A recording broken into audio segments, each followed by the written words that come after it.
नमस्कार. आता आपण आलेलो आहोत ठाणे महानगरपालिका मुख्यालयात आलेलो आहोत. विषय तसा गंभीर आहे, दिव्यांगांच्या अनुदानाचा विषय आहे.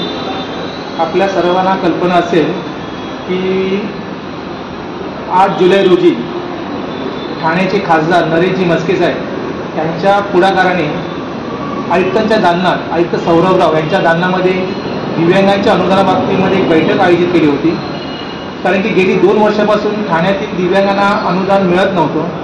त्यासाठी स्वतः म्हस्के साहेबांनी पुढाकार घेतला आणि आयुक्तांसमोर एक बैठक घेतली होती आणि त्या बैठकीमध्ये सकारात्मक चर्चा होऊन दिव्यांगांच्या अनुदानाबाबतीमध्ये निर्णय झाला होता की दिव्यांगांना तातडीने अनुदान वाटप करण्यात यावं म्हणून. त्या अनुषंगाने ठाणे महानगरपालिकेने दिव्यांग अनुदानाचे फॉर्मसुद्धा प्रत्येक प्रभाग समिती वाईज वाटप केले होते आणि त्याला दिव्यांगांनाही भरघोस प्रतिसाद दिला होता. परंतु फॉर्मची प्रक्रिया पूर्ण होऊनसुद्धा दिव्यांगांना अनुदान मिळत नव्हतं.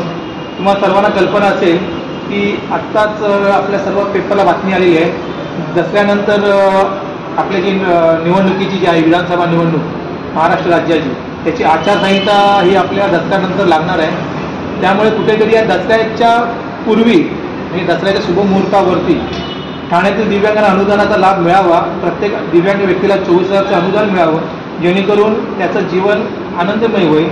त्या अनुषंगाने आज आम्ही ठाण्याचे खासदार नरेशजी म्हस्के साहेब यांच्या आदेशानुसार ठाणे महानगरपालिकेचे अतिरिक्त आयुक्त प्रशांत रोडे साहेब यांची आम्ही आज भेट घेतली आणि त्या अनुषंगाने रोडे साहेबांना आम्ही विनंती केली की साहेब लवकरच दसऱ्याच्या शुभमुहूर्तावरती आचारसंहिता लागणार आहे.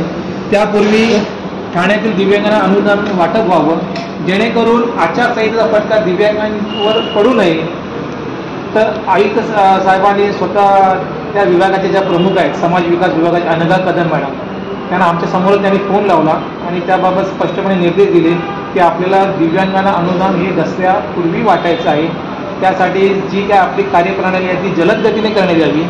आणि अनघा मॅडम जे आहेत उपायुक्त समाज विकास त्यांनी सकारात्मक प्रतिसाद दिला. त्यांनी सांगितलं की साहेब आम्ही लवकरात लवकर या बाबतीची प्रक्रिया पूर्ण करतो आणि आपल्याला ठाणे महानगरपालिकेची हीच भूमिका असेल की दिव्यांगांना दसऱ्याच्या म्हणजे आचारसंहितेच्या पूर्वी अनुदान मिळावं. ही सुद्धा प्रशासनाची तीच भूमिका आहे. त्यासाठी सर्व यंत्रणा त्यांनी कामाला लागलेली आहे आणि आम्हाला खात्री आहे धर्मवीर दिव्यांग सेनेला की या अनुषंगाने ठाण्यातील दिव्यांगांना आचारसंहितेच्या पूर्वी म्हणजे दसऱ्याच्या आसपास दिव्यांगांच्या खात्यावरती 24,000चं अनुदान येईल अशी आम्हाला आशा वाटते. त्यासाठी मी ठाणे महानगरपालिकेचे अतिरिक्त आयुक्त प्रशांत रोडे साहेब आणि समाज विकास विभागाच्या उपायुक्त अनघा कदम मॅडम यांचे आम्ही आभार मानतो की जेणेकरून त्यांनी लवकरात लवकर ही कारवाई जलद गतीने करावी आणि आमच्या अनुदानाचा जो प्रश्न तो प्रलंबित राहिलेला गेली 2 वर्षापासून तो मार्गी लावा.